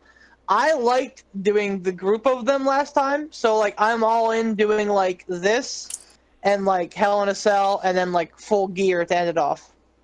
Is that all in the month of September? No. No, Not this even- is September, Hell in a Cell is October, and then Full Gear is like mid-November, I think. Beef just can wants we to do- leave 2019 the champion. That's what he wants. He does, right? Can we do it by month? That's what I was thinking we were doing. That's Okay. what I thought we So were if doing. there's multiple pay-per-views or multiple, events, special events, whatever WWE Lump it calls them into anymore, one. Yeah, within a month they'll be lumped into one. But if there's only one that month, then that's the only one that counts. Yeah, so like, can do and then that way it also works out too, because like once a quarter, it's a big show, like with the with one of the big 4 pay-per-views, the NXTs, and then you're Maybe. probably going to get an AEW. So at the very least, once a quarter, we're going to have a multiple match, predictions card going on. Reportedly, NXT is not happening on Royal Rumble weekend, which makes Beef sad face. That does make me but- sad face too, but That's Oh, that's nothing. That's neither here nor there. Wait, what's not happening? Anyway, What? Wait, what? NXT Takeover. So allegedly, and this is all again speculation, they have not released the Takeover, the NXT Takeover schedule for 2020 yet, as it's going to be kind of its own brand now. I don't think they're going to be like jumping off of the same points as WWE pay-per-views anymore. That's a bunch So of for dicks. Royal Rumble weekend, they are doing a When Worlds Collide, which could be an okay show, but I would much rather appreciate a NXT takeover. takeover. yeah. Even a What's, UK takeover, I think. What's a Worlds Collide? it basically brings I almost said characters, wrestlers from all 4 brands onto the same show, and there's usually kind of a theme with it or what have you. So So you got okay. the last one they did, I think, was like NXT, NXT UK, and 205 Live. right, well, and those are predominantly the brands, with like a smattering of SmackDown and Raw in there as well. That was where Luke Harper's last match was against Dominik Dijakovic, and Vince hated that match so much that's why Luke Harper's on TV anymore. Well, Where? All right, I'm gonna go off on a side thing here, but it can be fast. Where the hell is Luke Harper? sitting out. Well, of he's Sitting contract. out. If you remember, earlier this year he asked for his release of the contract, and WWE said no. And then So what? Vince They don't want to do anything with him, but they don't want him going anywhere else. Yep. Exactly. So they're Bingo. just gonna pay him out the rest of his contract to sit at home. Yep. Yeah, and which is allegedly, which is also kind of one of the things that in one of the episodes of Being the Elite, they poke fun at that, like when they were talking about having Peter Avalon sit out his contract or something like that because they weren't going to use 2 librarians that, like, when they were toying with that notion. Yeah, I can't. I'd have to go back and find it, but again, they were taking jabs at WWE for that. So that's exactly allegedly, what. allegedly, what they want to do is that apparently because he missed some time with injury, they want to tack that on to like the end of his contract. So I thought I already heard that they did that. so that could be. So I think it was supposed to be up this fall. So with that time tacked on, who knows? Basically, kind of like the option, like all pro athletes have, like an option with their contract with the organizations have. This is WWE and Vince McMahon basically calling the shot, being like, nope, we didn't get enough time 80, so we're gonna tack on an extra 6 months or whatever. And so who knows when Brody Lee will be free? But man, Brody, we're rooting for you. Hopefully we'll see you. Hopefully we'll see you on New Japan or AEW before time is up. All right. All right, well, so real fast. I'm not done. nah. Real fast. Two questions here to pose to the group, and it can be real fast. I don't need a long drawn out answer. A, if they're not gonna let him out of his contract and they're gonna pay him, why do you think they're not using him in some form or fashion, even if it's as an enhancement talent to get other people over? Why are they not using him at all? And 2, when his contract does come up and he's finally out, where does he go? I really truly believe that the reason they're keeping him off, because even if you're enhancement talent and they're burying you, you're still in people's minds, and people really like Luke Harper. And I mean, you know, they'll see that and they'll get pissed off, and it'll bring bad press to WWE. It will. So what they're doing is keeping him off TV, hoping he'll stay out of people's minds and people will forget about him, that whenever he does have the ability to go somewhere else, then they won't, like, no one will really care. They'll be like, oh yeah, didn't WWE like throw him to the, you know, kind of put him away, and who cares? You know, like, they're hoping that'll happen, but no matter what they do, it won't happen. And I think, honestly, one of 2 things is going to happen. They're going to do some angle where he's one of the baby boys who comes back to Bray Wyatt and is like one of the fucked up people in the Fiend Squad, as I like to call it. Or he's going to go to AEW, you know, or Japan, like one of those 2. I pretty much echo those sentiments. So, the reason, I'm sorry, Tom, go ahead. Well, I was just about to say, if you cannot stumble over your words and have a stroke, I was going to say we'll have you kick off the first prediction that I have listed. But what were you going to say?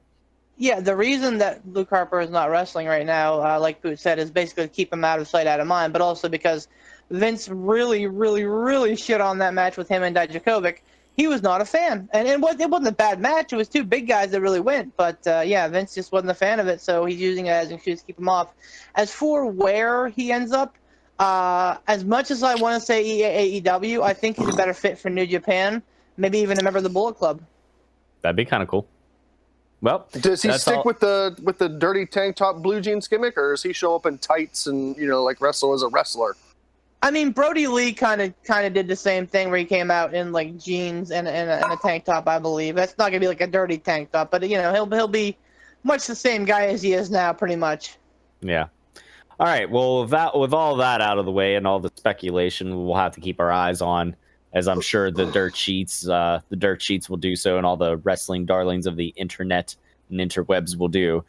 But in the meantime, let's get underway to some predictions. So the first match that I have listed, which I'm sure will probably be a pre-show match, unfortunately, is the WWE Women's Tag Team Championship. We have the defending champions Alexa Bliss and Nikki Cross versus Fire and Desire, Mandy Rose and Sonya Deville. Beef the Legend, since you were so sad-faced about the possible loss of a NXT takeover over Royal Rumble weekend, I'm going to let you have a happy face and go ahead and pick this first match. So go ahead. So I think, first of all, that Corey Graves may have to excuse himself from the announce table in this match because he may just have to replace his underwear. I might as well, because I would. No. Okay. Anyway, all four, he says. So let me be clear, and I said this to you guys in the chat the other day, so I'm going to go kind of on a rope here. I think that the answer. What the fuck is that? That's poot being poot. No.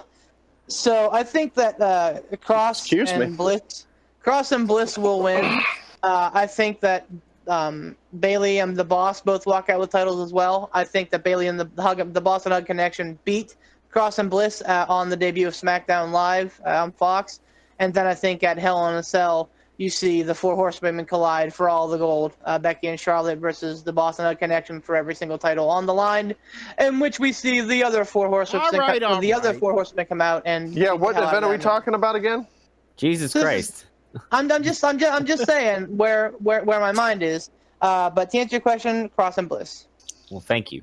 That went around our asshole to get to our elbow there for a second. My God. Ransom, who do you got? Sorry, I was taking a drink. Well, I think this is all going to end up culminating at Royal Rumble when, in the number 30 entrant I fucking hate you. of the Women's Royal Rumble, Ric Flair comes out and ends up putting over Charlotte.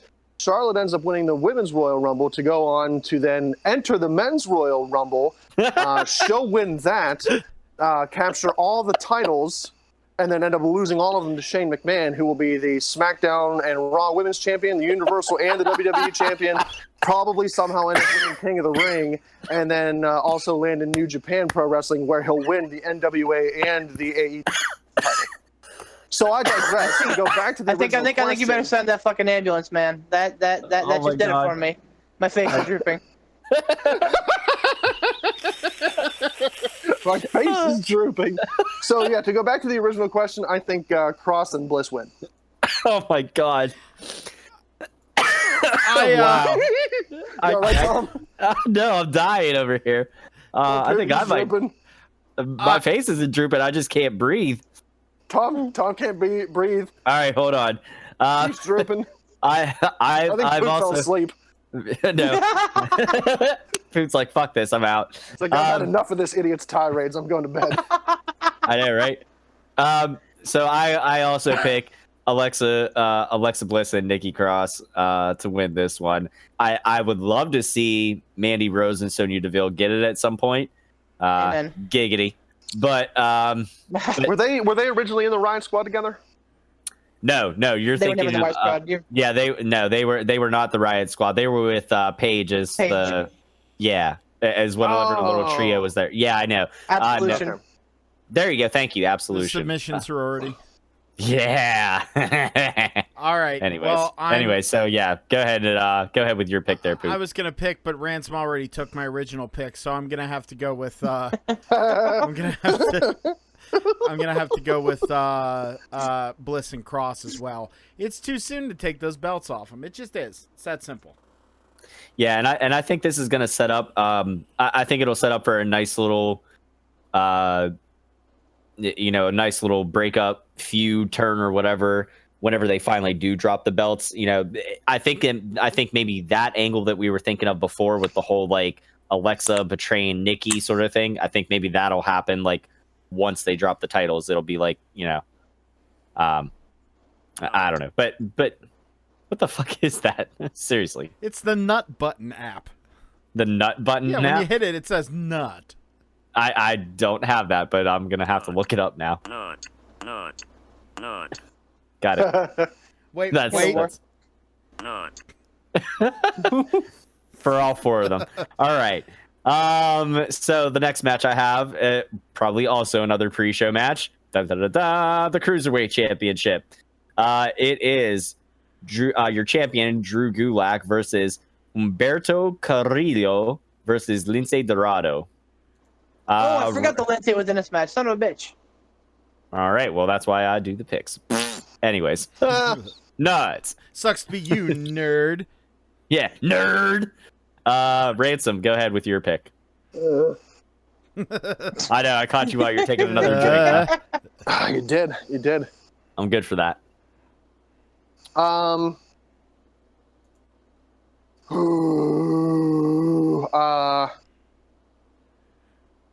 think Gulak wins this one, and I think Gulak wins this one because I think it sets up a comeback for Tyson and Mayweather to face off against Brock Lesnar, and the winner of that All right. will face Drew Gulak. All right, I'm also picking Drew Gulak. I think it's too soon to take it off him. I think he's going to have a lengthy title run with this, and I couldn't even tell you who the other 2 fucking jamokes are, so Gulak all the way, baby. I'm sure Beef can get you a history lesson on those 2. I'm sure he can give that history lesson to me outside of the picks. But Let's go! Go ahead, Poot. Nut. Gulak. Short and sweet. Beef. Boy, I thought I was going to be the fucking salty one, but you guys are all fucking showing me up. No, I mean, Lindsay's been around since the There we go. 205 Live, and or since the Cruiserweight Classic, and Humberto Carrillo is actually the rookie sensation over there.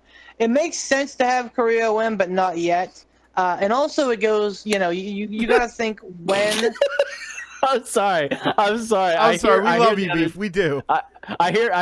I'm anticipating the nut button coming up. Like that's all I was anticipating, and that made me laugh. I'm sorry.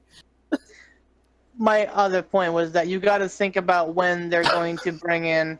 Oh my God! You have me so off my game. I can't even fucking think of it now. Gulak.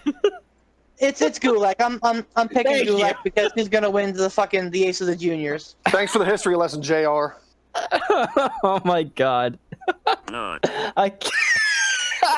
Oh. Okay. Oh my God. All right. Fucking. Jesus Christ. Nut. Oh no! Here he Tony comes. Clifton, the Tony Clifton nut button.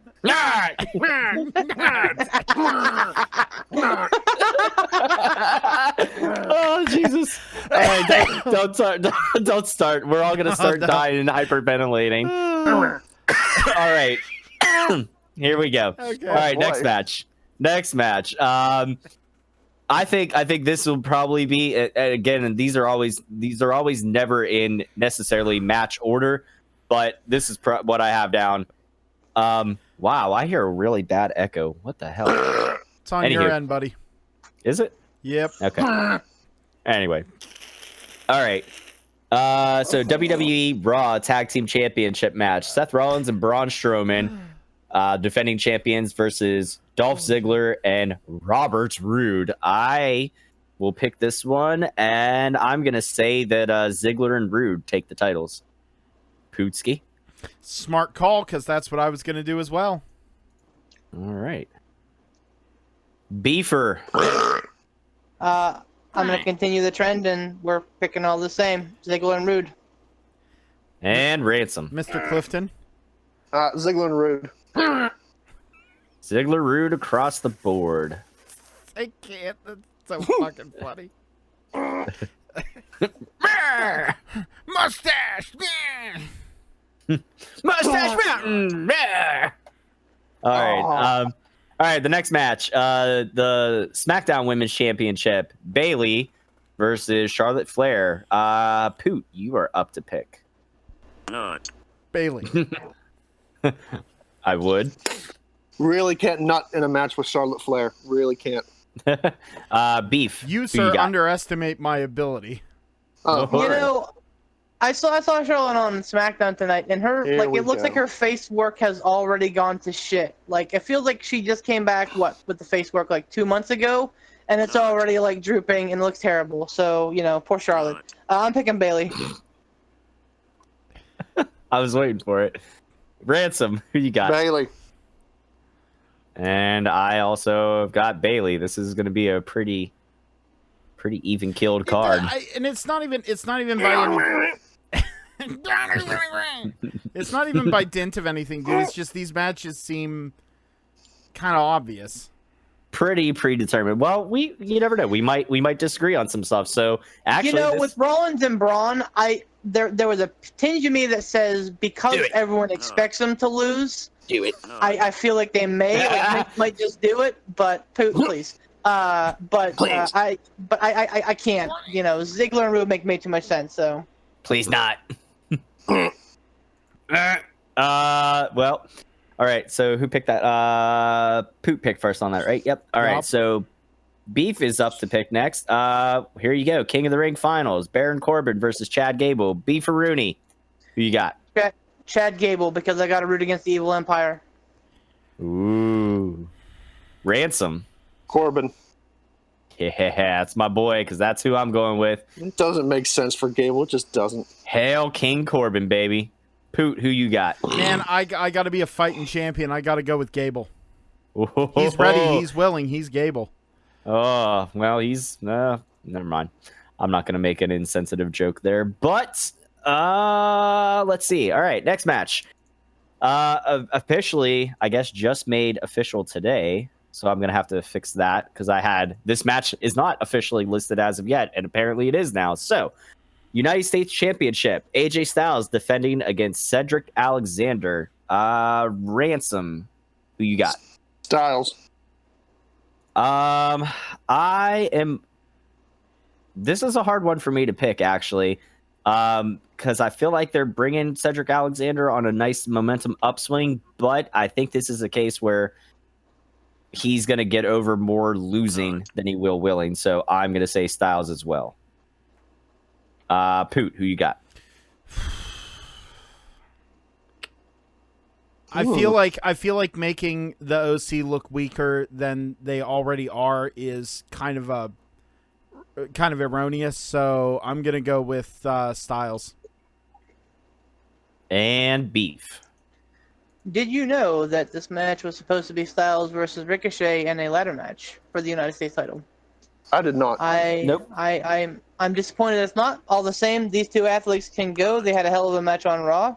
So I'm rooting for this Cedric, but I think that it's going to be AJ. Can I just say that I'm proud of you that you did not call him Cedric this week. I know, right? Yeah. Thank you. Dummy. Wow. All right. Next match. Mispronounced names. Well, here's the name you could definitely mispronounce in the Intercontinental Championship match: Shinsuke Nakamura versus The Miz. Let's see who picked first last. Ransom picked first, right? So it's on me. I am gonna pick Nakamura. I think it's too soon. I think they need more of a time to let that angle burn with him and Sammy and whatever the fuck they got going on there. So, Poot. You know what? I to be perfectly honest with you, this program between them, I don't really know. So, oh man, I wish I could pass. I'm gonna go with. You know what? I'll go with The Miz. Okay. Beef.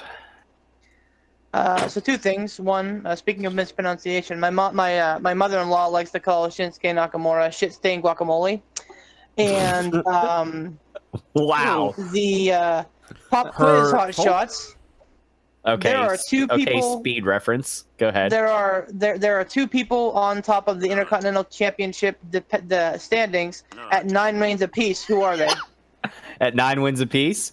9 reigns apiece. Yes, sir. Oh, Jericho and The Miz. Come on. Yep. Right. So one of them is a rival company's champion. You want to put The Miz all by himself in this category, so the Miz wins. That's an interesting theory. It's nothing theory. This is Vince McMahon being petty and vindictive as he likes to be. I would almost put this as beef lock of the week. Ooh. Would you say that being vindictive makes Vince McMahon? Not. I would say that it does. You would, huh? Oh, fuck it. Ransom, who you got? Miz. Ooh, wow. I'm the lone Nakamura guy. Cock Okay. Nakamura. This might be Tiger Bum's month. Maybe. I don't know. We'll see. Pootsky, you and I have agreed across the board so far, so we got to change that. Well, you know what? That's on you. I'm playing chicken with you. I'm the champ. I got no fear. There you go. Oh, All right. Okay. Next match. Let's see. Roman Reigns versus Eric Rowan. I believe Poot. Are you up to pick first? Yeah, I picked shit stained guacamole, as Beef's mom likes to call him. So The Mother-in-law, only reason why Eric Rowan would lose this match is so that he's downtrodden and shut down, and then joins up with the Fiend contingency. So I'm gonna say Eric Rowan. They just started this whole thing with him. They got to make him look like a monster. okay. I'm gonna say Rowan. Okay. Beef. I mean, Roman Reigns hasn't had that great of a record on like major pay-per-views or even non-major pay-per-views this year. He's got to get something here. I think he wins, but this isn't over. This isn't over. All right. So Reigns. Roman Reigns. Ransom. Reigns.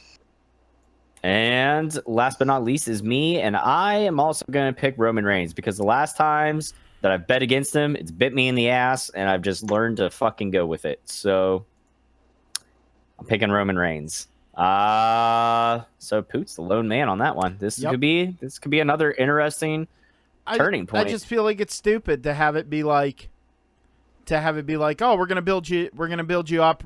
You're gonna have this thing, and then all of a sudden you lose. Like I know they've done it before, but like, come on, don't do that.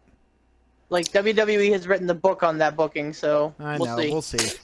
They could always do a thing where, Roman Reigns is about to pick up the victory and Rowan snaps and, does something to get himself disqualified. Or D-Bry gets involved.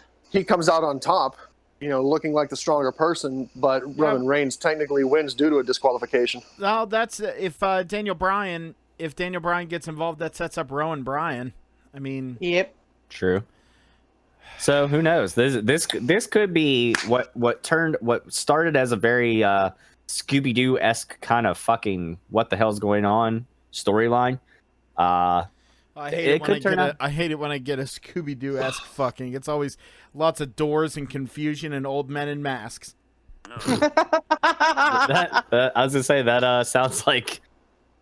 Never mind. I'm not even gonna go there. All right. Daniel Bryan and Eric Rowan still a team or a stable or something? Theoretically, no. Rowan took Daniel Bryan and Daniel Bryan and Roman Reigns out last week. Yeah. Oh, okay. So it could all be just a ploy. Right. Could be. All right. Next match: WWE SmackDown Tag Team Championship. The New Day defending against the Revival. Beef. Yeah, Beef. Another one that makes me sad. The New Day. Wow. Okay. The top guys are on Raw, and I know we have a draft coming up again here before Fox or after Fox, one of the two. But it's just the New Day are going to beat the Revival. I'm sorry, but sad face. All right, Ransom. I think I'm in the same boat. I want the Revival to win, but I'm calling the New Day. Same. Yep, same here. New Day. It's the newest of days. Yep, New Day across the board. Okay. All right, WWE Raw Women's Championship. Becky Lynch versus Sasha Banks. Ransom, you're leading it off.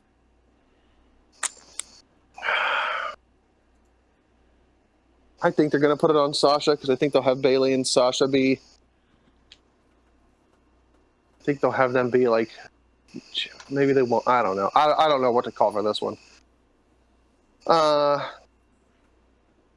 gonna say Becky. Oh, okay. Becky. All right. As much as I know it's going to give Ransom a stroke, I think Sasha might take it this time. So I'm going to call Sasha. Who? Oh, it's Sasha. Oh my God, it writes itself. Having them both have the belts, it just writes itself. 2 heel champions, I love it. Sasha. All right, and Beef. It's boss time. Hey, Yeah. You know, I'm out. again, you know what I'm. do I have an You know unnut what I button? alluded to. What I alluded to earlier. I think that we see a four horsewomen tag team match at Hell in a Cell, Horseradish? in which Mm. the other 4 horsewomen get involved and set up the Survivor Series. If Ronda Rousey can work her finger, that is. But bottom line is, I think that it's, you know, Sasha needs the win. She has had a lot of pay-per-views where she hasn't won, so I think she needs this one. Got You it. know what else you put horseradish on? Roast beef. Not. All right. All right. Universal Championship match. Seth Rollins versus Braun Strowman. I'm up, and I'm calling Seth because that makes sense. He's going to be the one to face the Fiend. Poot. Seth friggin' Rollins. Nerd! Not. Oh, Beefer. As much as I would love the irony of seeing the Fiend versus Braun, I think that would not serve anybody any purpose whatsoever. So I think Seth holds on to this to set up a matchup for the Fiend and I almost said Halloween Havoc in October for Hell in a Cell. Halloween night of the Highway to Hell. champions. Halloween in the Hell Havoc. So Yeah. Ransom. I'm going to call Seth. Side note, I would love, even just in the match between Seth and The Fiend, I would love to see a full Wyatt family reunion where Rowan goes back to The Fiend and Braun goes back to The Fiend. And they come out in the dual sheep masks, the white sheep, the black sheep. Even if it's just for one, like, something, I think it would be giggity. Would you say that it might be safe that you might poot Not.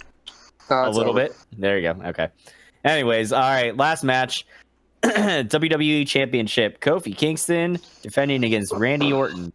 Pootski, you're closing out the show Oh, here. damn Who it. you got? I know, right? Damn it. I really have a hard time believing they're gonna have Kofi drop at Night of the Champions. Night of the Dead of the Book of the Champions. Of the Dead. Of the Dead. the Not living. dead. I got to go with Kofi. Okay. Beef. I mean, history repeats itself again. Randy Orton is going to pick up the win and at this point, I don't think it's going to marginalize what Kofi's done in the last, 6 months or so, but damn if I don't want to see him be the one to do it, but he's gonna. Orton wins clean with an RKO, wins the championship. With the 3 most devastating letters of sports entertainment. He may, you know what? He may actually punt him in an apropos callback, because that was the original stupid thing, because Kofi botched the first punt that Orton was going to give him. I thought he botched an RKO. No, because he was supposed to lose to a punt, but he was in the wrong place, so Orton hit him with an RKO. And so it would not, because they at SmackDown tonight they just did a callback to their original Madison Square Garden run-in where Kofi gave him the boom drop off of something through the tables. They did the same exact spot, so they like to be calling on the history here. So I kind of get the feeling that Orton's gonna hit the punt, and that might be it. Okay. Ransom. Peeing. Fantastic. Who you That's picking? not a win for anybody. Yeah, that nobody wins. That's a dusty finish right there. That's Well, I mean, it's a win for nothing dusty proper, there. That's a win for proper body function. That's true. Orton. Wow, I almost spell it Randay. Like, Randy. Randy. Hi, Randy. All right. It's a Randy. Yes, Before- it is. Before- And go ahead. Go ahead. I was gonna say I am also picking Orton because I think like something that we had alluded to before. I think Orton's gonna be your champion rolling into SmackDown, moving to Fridays on Fox, and that's what Fox wants. So And he gets fed to the beast. Not. yeah, probably. No one's nutting to that. So, Speaking of the beast, by the way. Wait, real quick, prop bet, real quick. Does the Fiend come out and confront the winner of the WWE title match? Is Or this the for Universal? a point? Is this for a point or just for funsies? Just for funsies. I don't know if he'll physically be there, but I could definitely see something where he like cuts some sort of like video package or whatever. Between Orton and Kofi? No. No, between the Universal. Oh, Rollins okay, all and right. Strowman. I mean, it'd be cool if like the lights dropped and came back up, and the 4 puppets were sitting on like the 4 corners. Like that'd be cool. I think. I already think that they're pushing this kind of a little bit too far, too fast, too much. I think if we see the Fiend, it's going to continue to kind of marginalize it. So I don't think we see him. We may see like a Firefly Funhouse type thing, or we may see like set the puppets or something. But I don't think we see the Fiend at Night of Champions. No. Okay. Okay. All right. But, any last speaking thought of the there, beast, Poot? yeah. Oh no, I was gonna ask. Well, what do you think, Poot? Oh yeah, I think we get some kind of reference to Bray Wyatt, the Fiend. Oh yeah, definitely. Okay. Okay. Yes, beef. Beef. Yeah. Well, it's a call back to the previous show, to the earlier in the show when we talked about Chris Jericho and the bubbly. Did you guys watch that video that I sent you with Brock Lesnar's entrance music, but instead it was Jericho doing the bubbly, like bubbly. Yeah, it was great. It was fucking great. I didn't. My name you is need to go Bubbly back. Ray Bubbly. I love that. I seriously, I laughed out loud literally to that. I don't know how many times. Dude, I mean, like he's so smart, and like getting this viral is only helping AEW. So, kudos on them for making the right call and putting the belt on Jericho, and kudos to him for just continuing to be a fucking marketing genius, because he can fucking go. I gotta say, you managed to get out Cedric Alexander right in one night, but can't get the word kudos out twice in a row. I know. My God. Right? Well, go figure. What the hell? I told you. I told all of you that I'm having an off night, an off week. It's just one of those times, man. Not. I'm glad you get such a kick out of that, Tom. I really do. All right. Oh shit. No, but we're getting a little long in the tooth here, guys. What do you say we put this wrap this up in a nice little burrito? Yeah. No more snaggletooth. What? Anyway. Long in the tooth, a snaggletooth. Oh, long. look at that. Ah. Anyone have any final thoughts? No, I want to go to bed. Well, that's my final thought. That's a pretty final thought. But Yeah. so I think Ransom should thank the sponsors one more time. Oh boy. Casual Gaming Dad, go check him out. Good job, him. Clearfield X, IWC Powerhouse, Sean Tischler. Go see him. Gold Gaming, give me more free shirts. Good job. This has been the worst show yet. Yeah. Just bought that. Not.